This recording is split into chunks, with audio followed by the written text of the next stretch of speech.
purpose. So when I entered Moscow University, Moscow Academy, I entered, as I told you, with the thought that I will go abroad to study, right? And at the third year, when I met Professor James, and he invited me, he approved among 100 people, me and another girl, that's it. And I came home. It was such an interesting way because my home in Russia is 3 hours away from my university. 3 hours away. And my parents didn't let me to live in the dormitory or in Moscow. They told me, go, if you want to study, you will go and study. So 3 hours one way, finish classes at 8, 9, 10, 11, I was coming back home. 3 hours back. So every day, 3 hours there, 3 hours back. So 6 hours a day was spent for the road trip. Terrible. For 4 years in one college, 4 years in academy, so 8 years I was already so tired of the road. It's really, I was sleeping in the bus because sometimes when I come back home at 11, I do a lot of homeworks for the next day. And sometimes it's like, 6 a.m. I didn't sleep yet, but I gotta go already. Back to study. No, just public transport, yeah. So it was... You missed this? Yeah, sometimes I do miss. So it's like I need to walk to the bus station. From bus station, 2 hours by bus with traffic. Then move to metro, 1 hour by metro. Then exit metro, 10 minutes by walk. 3 hours, 10 minutes. And sometimes, if I miss my station in metro and I sleep, then I have to come back. So 8 years, 6 hours a day transport. I was already so sick up of this trip, but I was, not sleeping all these 8 years. Not enough of sleep for 8 years. And I asked my parents, can I live somewhere closer to the university? They say, why, you're a girl, you don't need to study. You can stay at home, get married. You don't. I was so, no, I gotta study, I gotta get a degree, I wanna become a professional. I have so much dreams and ambitions. How can I just give up? No way. So it made me even stronger. When they said, it's okay, you can quit the university, I was like, no. I entered the university with full scholarship from government because I passed all exams perfect at the highest scores. And the cost of the studies at that time, it was $3,000 per year. But there was like out of 30 students per class, only 10 supported by government. So among many people that is the best university in Russia, I got the first number 1 scores than anybody else. And my parents say, it's okay, give up. I'm like, no. I got full scholarship, no, I am not giving up. So I continued, this 6 hours road trip every day. So when Professor James arrived, I was already, so sleepy. And that day, miracle happened. Because usually we had classes from 10 in the morning till 8 in the evening. And that day, they canceled all classes. Imagine, I arrived, no classes. Like, strange.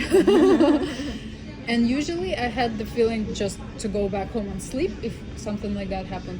But that day I had an inner feeling I should stay in university and walk around. Because in the halls we have the paintings of different kind of students of each year, 1950, 1960. So I was just walking, watching, and I'm like watching myself. Why I'm not going home to sleep? So just following the intuition. And then in the hall, I heard some girls were talking about, there's a foreign professor came and given a lecture in English. And I'm like, where? Show me where. Because nobody declared, nobody said about, I didn't know this information. I was like, could you please tell me where it is? So they took me there. And I heard Professor James talking about the exchange program and so on and so forth. I was like very interested. And after all the speech, he looked through the portfolio, he checked the English, and then he invited me to come to study. And I'm like, do you have fashion department? He's like, yes. I was like, great. I have one question, I said. How long does it take to go to the university, how long does it take by transport? He's like, no transport needed, 5 minutes by walk. I was like, thank God. Thank God, it was my most hardest point, you know. I didn't sleep because of transport, and that I need to take 5 minutes by walk. Problem solved. Lived on campus? Yes. Problem solved. I was like, yes, I'm coming. And then I said yes, but my parents had no idea. I'm coming home 3 hours way back, and I talked to my parents. By the way, I arrived home, it was already dark at night, and I come home, open the door, and say, Mom, Dad, I don't know what, but I'm going to China. They're like, what? They didn't let me leave in Moscow, 3 hours away. But I said, I'm going to China, on another side of the planet. And after 5 minutes, they said yes. I was like, what? They said yes right away. I was like, Why? they don't let me go to Moscow to live, but they let me go to China so easily? And then I'm like, why? And they say, don't you know, we have great relationships with China. It's an amazing country, super secure, more secure than Moscow.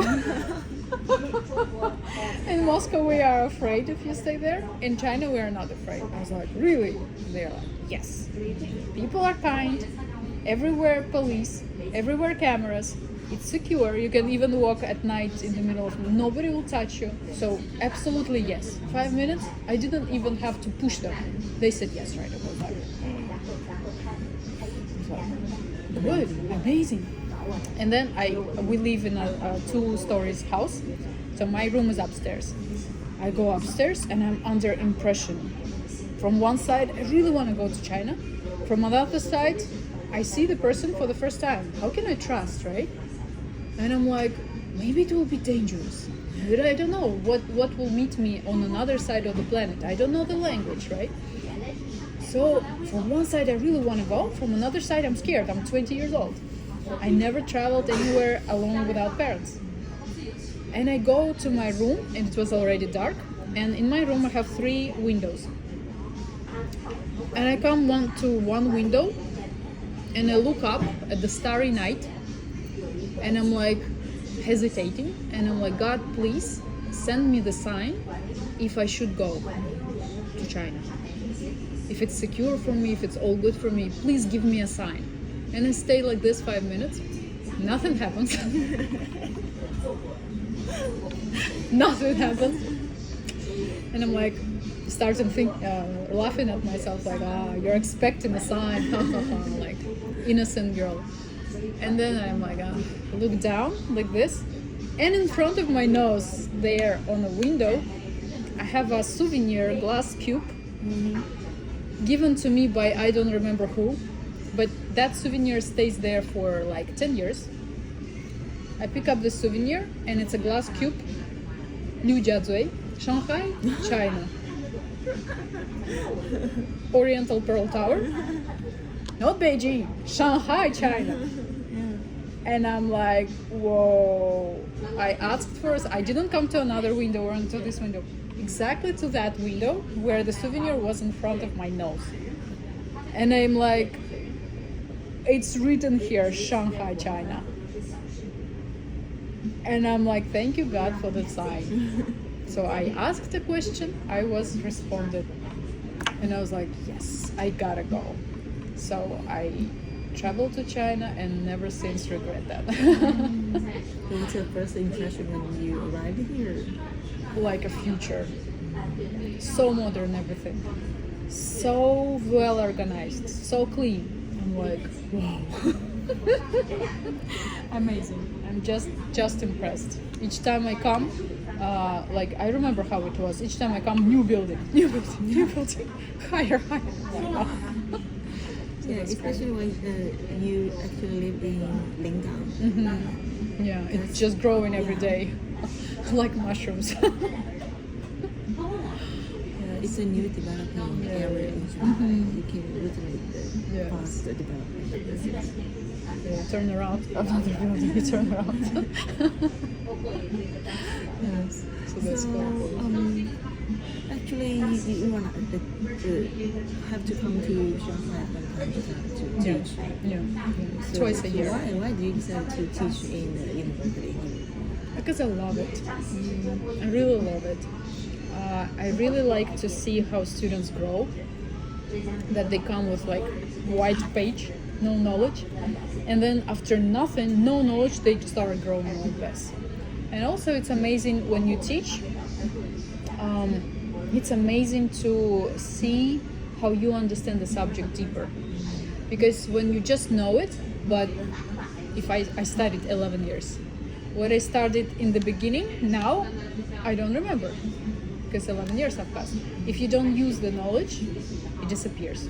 If you keep using it from time to time, you will remember it forever. So same thing with teaching. When you explain something to somebody and you really try to think, how can I simplify and explain in an easy way so they understand right away? And by doing that, you dive deeper into the knowledge and it opens up for you. So you teach them, but after each class I'm like, now I understand even deeper, the subject. So that's amazing. I really love that. So, does Shanghai give you any inspiration in fashion design in Korea? Yes, absolutely. Shanghai and China has a huge impact on me, in my taste, in my vision. So just recently on January 12th, we had a fashion show in Art Museum. In Art Museum, we had a fashion show with my students, and the topic was the Dragon Year. The dragon was because it's the year of the dragon, and we decided to design the whole collection as a theme of the dragon. So my students designed the clothes with some elements of the dragon, with the red color, with some interesting like a tail or like the wings and things like that. So it looked really, really cool, and it was their first fashion show. Imagine. So they designed everything from sketch, from mood board to the pattern, and sew it, and all they did in 3 weeks. It's a mission impossible. Normally, in other universities, I can guarantee they design collection within half a year. Half a year. My students did it in 3 weeks. It's a record. No any university in the world can do fashion show so quick and present it. Because present it means to find a model, do the fitting. It's not the fitting for the mannequin, but the fitting for the real human. So a lot of adjustments. So styling, also makeup, also explain them how to walk. It takes so much time. We didn't sleep. You also have to design the stage to. Yes, the space. Which art movie? I'll tell you